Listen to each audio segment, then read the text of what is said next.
Halo teman, oke.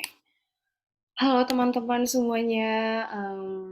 Kembali lagi kita dengan keadaan yang sangat sehat pastinya. Walaupun kita sakit, tapi kita optimis aja ya, kita sehat ya. Karena emang harusnya begitu ya kita. Oke, jadi aku dan teman-teman mungkin pada tahu bahwa ada beberapa teman kita yang sakit, atau juga ada beberapa teman kita yang kehilangan orang terkasihnya di tempat ini. Tetapi terlebih dari situ, kita akan berpisah secara sementara saja, karena kita akan bertemu lagi di langit baru dan bumi yang baru. Mari kita buka dari Kisah Para Rasul 20 ayat 17 sampai 31. Mungkin aku aja yang baca ya. Karena itu yang menyuruh seorang dari Miletus, ini judulnya perpisahan Paulus dengan para penatua di Efesus. Karena itu ia menyuruh seorang dari Miletus ke Efesus dengan pesan supaya para penatua jemaat datang ke Miletus. Sesudah mereka datang, berkatalah ia kepada mereka, "Kamu tahu bagaimana aku hidup di antara kamu sejak hari pertama aku tiba di Asia ini. Dengan segala rendah hati aku melayani Tuhan. Dalam pelayanan itu aku banyak mencucurkan air mata dan banyak mengalami pencobaan dari pihak orang Yahudi yang mau membunuh aku. Sungguh pun demikian, aku tidak pernah melalaikan apa yang berguna bagi kamu. Semua kuberitakan dan kuajarkan kepada kamu, baik di muka umum maupun dalam perkumpulan-perkumpulan di rumah kamu. Aku senantiasa bersaksi kepada orang-orang Yahudi dan orang-orang Yunani, supaya mereka bertobat kepada Allah dan percaya kepada Tuhan kita Yesus Kristus.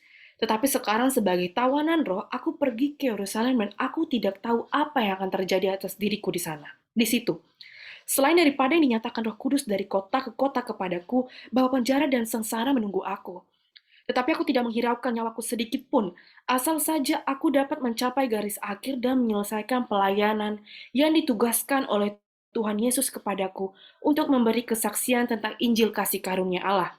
Dan sekarang aku tahu bahwa kamu tidak akan melihat mukaku lagi. Kamu sekalian yang telah kukunjungi untuk memberitakan kerajaan Allah. Sebab itu pada hari ini aku bersaksi kepadamu bahwa aku bersih, tidak bersalah terhadap siapapun yang akan binasa. Sebab aku tidak lalai memberitakan seluruh maksud Allah kepadamu. Karena itu jagalah dirimu dan jagalah seluruh kawanan. Karena kamulah yang ditetapkan Roh Kudus untuk menilik dan mengembalakan jemaat Allah yang diperolehnya dengan darahnya anaknya sendiri.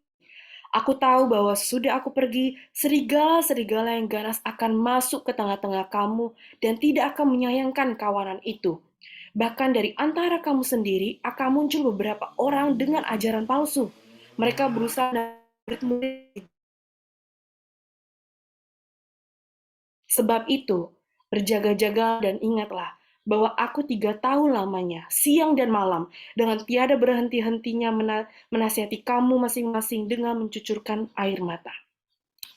Baik teman-teman, ayat ini sangat kalau kita bisa kupas perlahan, tapi kita nggak usah kupas secara satu-satu ayatnya. Mungkin teman-teman yang akan mengupas itu satu persatu.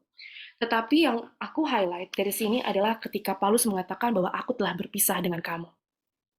Berpisah adalah hal yang sangat menyakitkan. Sangat menyakitkan karena kita harus berpisah dengan orang yang kita kasihi. Pada saat aku masih kecil, eh, tepatnya pada saat aku SD ke SMP, hal yang paling menakutkan dalam hidupku adalah ketika orang tuaku pergi keluar kota. Ketika mereka pergi perjalanan ke Jakarta, naik pesawat, ataupun mereka mengendarai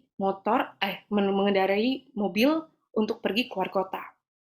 Contohnya kalau misalnya di Sumatera itu kayak ke Sidikalang, ke Brastagi. Hal itu sangat menakutkan bagiku. Kenapa? Karena aku takut jika terjadi sesuatu dalam perjalanan mereka. Aku kadang sampai bingung. Setiap aku mandi, yang selalu aku pikirkan kalau mereka orang tua aku tuh pergi, aku selalu mikirkan Tuhan, tolong jaga orang tuaku. Aku nggak pengen terjadi apa-apa sama mereka. Dan itu terus menghantui diriku. Hingga akhirnya SMP kelas 1. Aku berdoa sama Tuhan, Tuhan, aku nggak mau lagi punya perasaan ini. Ini sangat menggangguku. Rasanya aku sangat takut kehilangan mereka. Itu di usiaku yang masih sangat-sangat belia. Lalu pada saat aku berdoa sama Tuhan, kayaknya Tuhan kabulin nih, aku nggak khawatir lagi untuk kehilangan mereka. Walaupun aku tetap mengasihi mereka, tetapi rasa khawatir itu sudah mulai perlahan terhilang. Oke. Lalu semakin dewasa, rasa ketakutan itu, rasa kegelisahan, itu berbeda lagi. Sekarang berada di usia yang takut rasanya jika tidak memiliki, ini secara general ya, secara umum, kita takut rasanya jika tidak memiliki pekerjaan, tidak memiliki pendidikan yang memumpuni, dan juga tidak memiliki pasangan hidup. Itu adalah rasa ketakutan yang sekarang di usia kita mulai menghantui kita. Namun pada saat kita diperhadapkan dengan sebuah uh, ketakutan itu, kita harus bisa belajar untuk bisa melepaskan itu, bukan? Namun untuk bisa proses ke sana, itu bukanlah hal yang mudah. Seperti kita kehilangan sosok orang yang kita cintai, bahwasannya kita sering dikatakan setiap pertemuan pasti ada perpisahan. Oke, ngapa nggak masalah. Kita berpisah sekarang, nanti kita bertemu di LB3. Tetapi apakah perjalanan untuk bisa bertemu kembali itu sudah siap bagi kita semua? Rasanya sangat kuat untuk teman-teman yang sekarang mungkin hidup seorang diri ataupun telah ditinggal oleh ibu atau ayahnya. Tapi aku yakin di tengah kita bilang, iya nggak apa-apa, nggak masalah, kita akan bertemu di sana. Tetapi di dalam lubuk hati yang paling dalam kita pasti merasakan kehilangan. Kita merasa berpisah secara fisik dengan mereka. Yang mau aku bagikan pada malam hari ini adalah eh, bagaimana rasanya jika kita berpisah dengan sesuatu yang tidak berujung. Berpisah terhadap sesuatu yang tidak bisa diputar kembali. Berpisah dengan sesuatu yang tidak ada kesempatan keduanya, yaitu berpisah dari Allah. Ini bukan hal yang mudah, tetapi sebenarnya aku memunculkan tema berpisah dari Allah ini karena based on my own experience, di mana mungkin teman-teman tahu bahwa gembala sidang kita sedang mengalami sakit. Ya, kita tahu kalau sakit itu juga diidap oleh aku sendiri, ada mungkin Kak Ilda, ada juga Kak Cindy, dan ada Kak Terry juga, dan teman-teman lain sebagainya. Tetapi ternyata pada saat aku menghadapi itu, aku bisa, it's okay gitu. Tapi pada saat gembala sidang kita, yaitu Om Eras menghadapi itu, aku merasa terenyah. Aku merasa pada saat, apakah aku sudah siap? Apakah kita sudah siap kita berpisah dari mentor kita di dunia ini? Mungkin salah rasanya karena seperti pesan dari Om Eras, kalau kalian jangan mengkultuskan saya. Apa bisa jadi ini sebuah gertakan kepada Om Eras karena orang salah mengkultuskan orang. Maksudnya adalah kita mengkultuskan pribadi Om Eras, tapi kita lupa kepada sosok yang seharusnya kita sembah, yaitu Tuhan. Tapi aku yakin di sini teman-teman bukan untuk mengkultus, kita di sini bukan untuk mengkultuskan Om Eras, tetapi kita hanya merasa sangat beruntung saja. Hanya merasa, kenapa ya? Rasanya sangat beruntung bisa dimentor oleh pribadi yang kayak Paulus rasanya.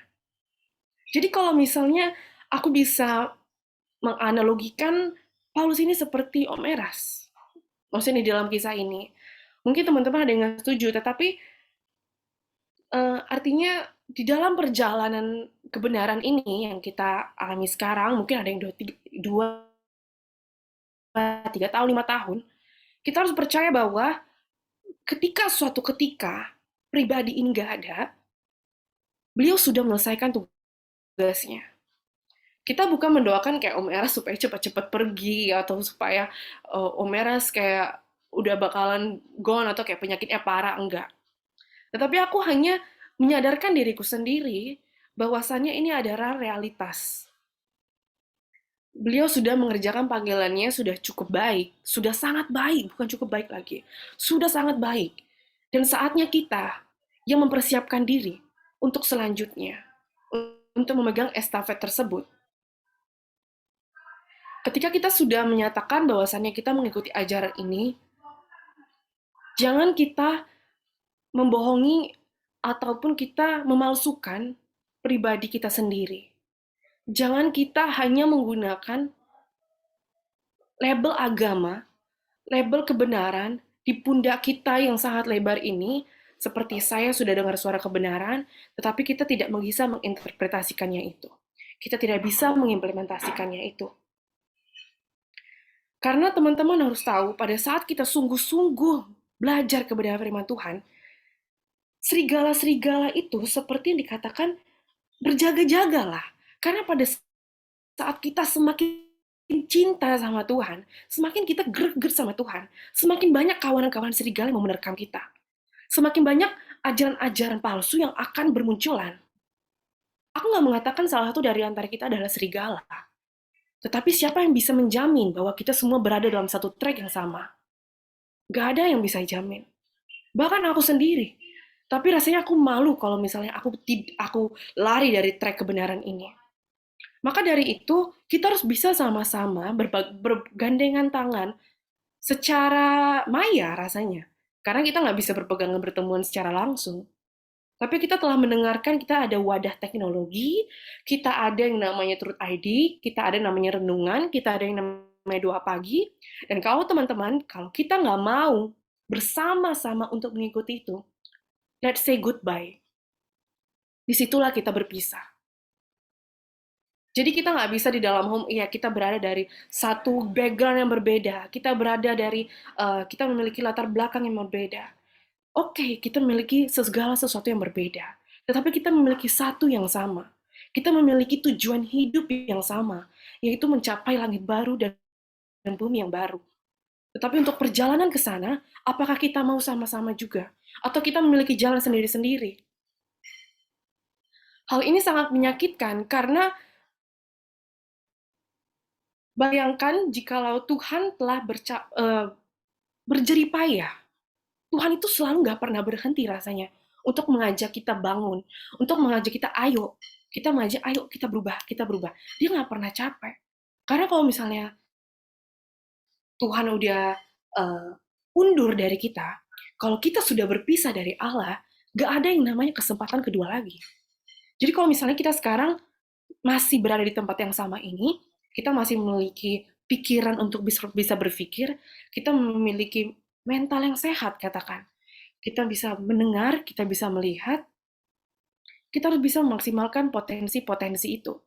Jadi potensi bukan hanya bicara tentang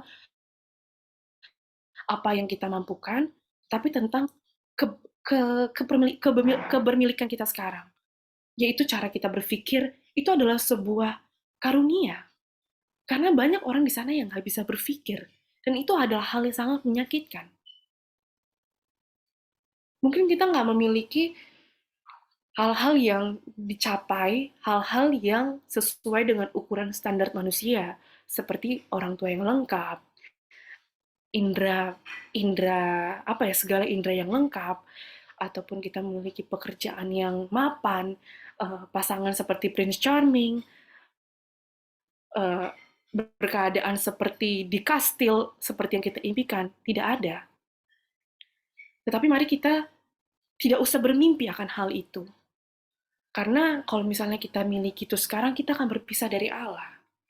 Jadi lebih baik kita hidup dalam penderitaan, hidup dalam kesederhanaan kita, agar kita selalu lekat sama Bapa.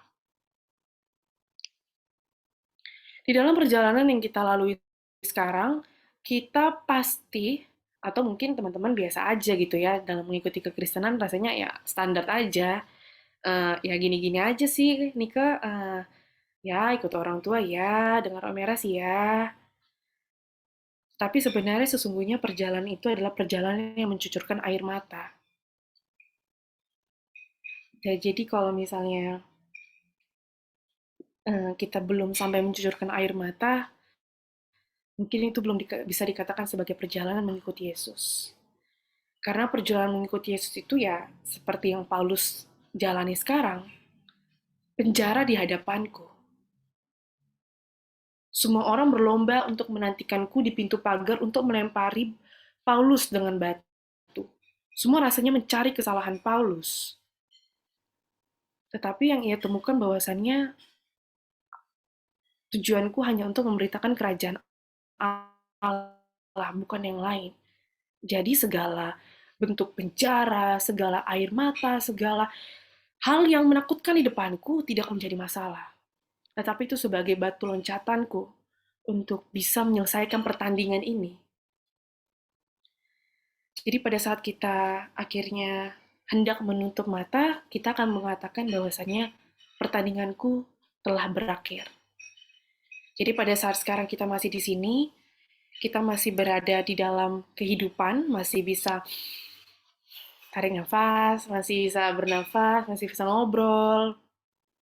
Ya artinya pertandingan kita belum selesai. Sekarang kita berada di dalam gelanggang pertandingan yang sama, tetapi kita memiliki speed run yang berbeda. Ada yang 10 kilometer, ada yang 100 kilometer, ada yang 1000 kilometer. Tetapi pastikan kita berada di track yang sama.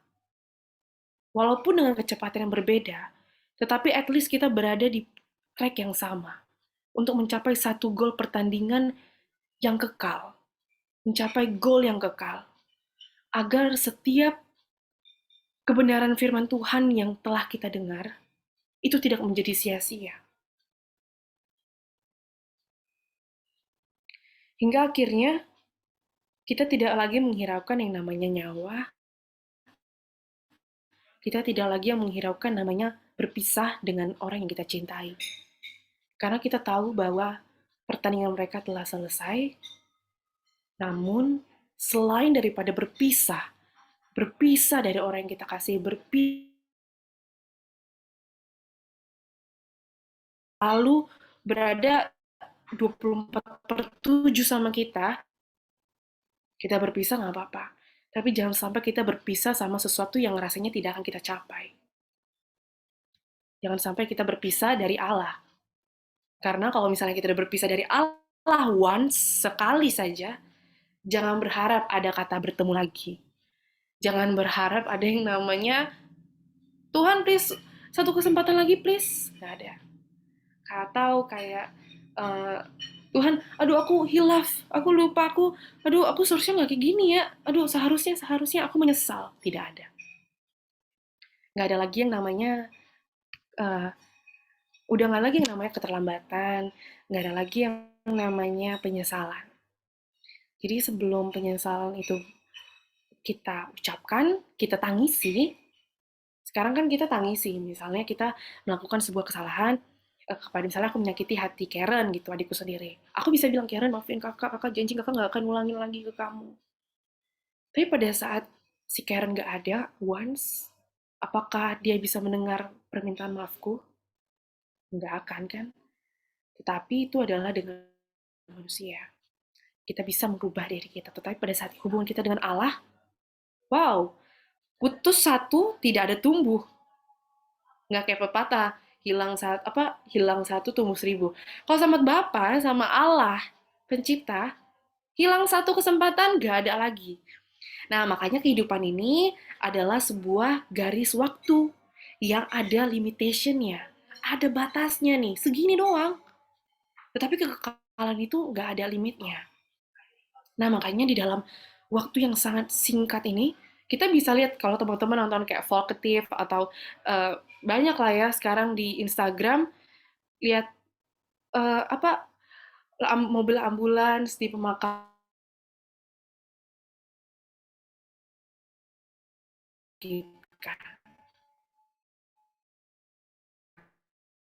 beruntun. Ini bukan tentang kita menakut-nakuti tentang kematian, tapi seperti kita sekarang, penyakit kita beruntun. Aku dan Kak Cindy berada di tempat yang berbeda. Kita dengan Om Eras berada di tempat yang berbeda. Bersama Kak Ilda dan teman-teman yang lain yang sakit. Tapi kenapa rasanya semua beruntun? Bukan sebuah kebetulan, hanya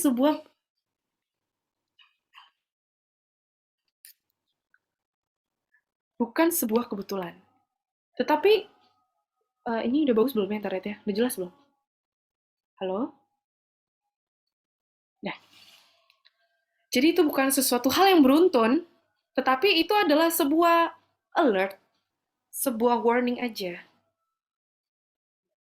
Oke, mungkin kayak Kak Ilda belum positif, tetapi kayak penyakit-penyakit yang kita kayak batuk, kayak aku juga bingung kayak mama aku tiba-tiba batuk, terus kayak ada bau aku kayak tante aku tuh batuk kayak kan kita udah mulai berasumsi aneh-aneh nih ya, benar-benar berasumsi aneh-aneh. Tapi kayak aduh kenapa beruntun gitu ya? Ya bukan kebetulan, tapi hanya sebuah warning kalau kita adalah manusia biasa. Kita adalah manusia yang biasa yang sewaktu-waktu bisa kena. Ya aku nggak berharap teman-teman kena, tetapi itu adalah sebuah realitas gitu loh. Ya maaf ya Hilda. Maaf maksudnya kamu harus kuat bahwa kamu harus positive thinking kalau imun kamu harus kamu naikin kalau nggak ada apa-apa. Oke? Okay? Jadi itu hanya sebagai warning kepada kita semua bahwasannya ya kehidupan itu sesingkat ini, sesingkat perjalanan waktu. Jadi teman-teman semua umurnya berapa sekarang ya Pak? Kita pasti semua di sini umur 25 ke bawah kan?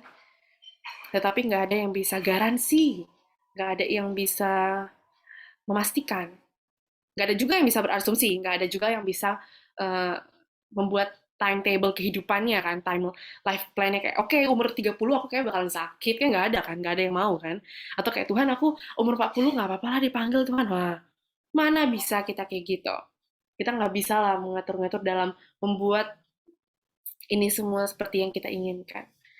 Tapi yang pasti perpisahan dari semua orang yang kita kasihi lebih besar lagi yang kita harus takutkan adalah berpisah dari Allah. Jadi uh, mungkin sedikit apa juga ya sharing ke teman-teman kalau dalam keadaan kondisi apapun gembala sidang kita bisa jadi kan kayak besok itu mungkin kayak Om Eras belum bisa fit kondisinya, teman-teman di sini juga harus tetap dengar suara kebenaran karena itu sebagai sebuah warisan. Warisan ini bukan tentang harta tata wanita, kekayaan, dan sebagainya. Tetapi Truth ID rasanya sudah seperti warisan yang sangat berharga, seperti harta karun. Jadi, kalau misalnya kita sekarang punya internet, kita punya kuota untuk bisa dengar kebenaran, ya kita buka Truth ID, kita dengar. Setiap ada doa pagi, kita ikuti. Mungkin untuk sementara waktu, Om Eras belum bisa hadir untuk doa pagi, tetapi uh, kita dari home juga ada doa pagi. Kita sebisa mungkin untuk membuat sebuah kebiasaan itu untuk tetap ada. Nah, itu tugas kita masing-masing. Nah, ini bukan hanya menjadi tanggung jawab KIB, KEV, tapi once mereka nggak ada lagi, siapa yang memegang tongkat estafet ini? Kita adalah berada di dalam kehidupan yang bergilir, kehidupan yang berputar. KIB nggak akan selalu ada, KEV juga nggak. Aku juga nggak ada. Ko Andre juga bisa jadi nggak ada. Lalu siapa mau tinggalkan se, se, segamblang ini? Nah, di sini makanya setiap kita perlahan-lahan nih, kan kita sekarang dalam proses belajar. Makanya kalau misalnya Om Eras pernah itu doa, di doa hari Jumat kalau nggak salah itu aku selalu ingat pesan Om Eras. Anak-anak muda, padahal kayaknya aku firasatku kayak mungkin kalau Jumat malam itu kayaknya dikit lah anak muda. Tapi Om Eras bilang, anak-anak muda, sewaktu saya nggak ada, kalianlah yang akan membawa ini. Gitu. Yang artinya Om Eras bukan semata-mata untuk dirinya, tetapi hanya mempersiapkan. Nah, aku juga bukan untuk mempersiapkan kita, tapi kita mempersiapkan diri masing-masing. Kan kita tahu gimana kita kayak kita ke sekolah, kita mempersiapkan A to Z. Nah, untuk mempersiapkan kekekalan juga kita memiliki metode masing-masing kan. Oke, persiapkan ini misalnya mungkin ada orang yang harus melakukan evaluasi setiap hari seperti buku catatan yang kayak uh, dibilang sama Om Mera sering, coba bikin evaluasi kehidupan setiap hari, dosanya apa nih, yang ini, itu bisa jadi teman-teman ada yang kayak gitu. Ada yang membuat buku catatan, atau ada yang berdoa, atau yang teman-teman punya caranya sendiri untuk bisa menyempurnakan dan meningkatkan kesucian dan kekudusan hidup kita. Jadi di dalam life plan ini, di dalam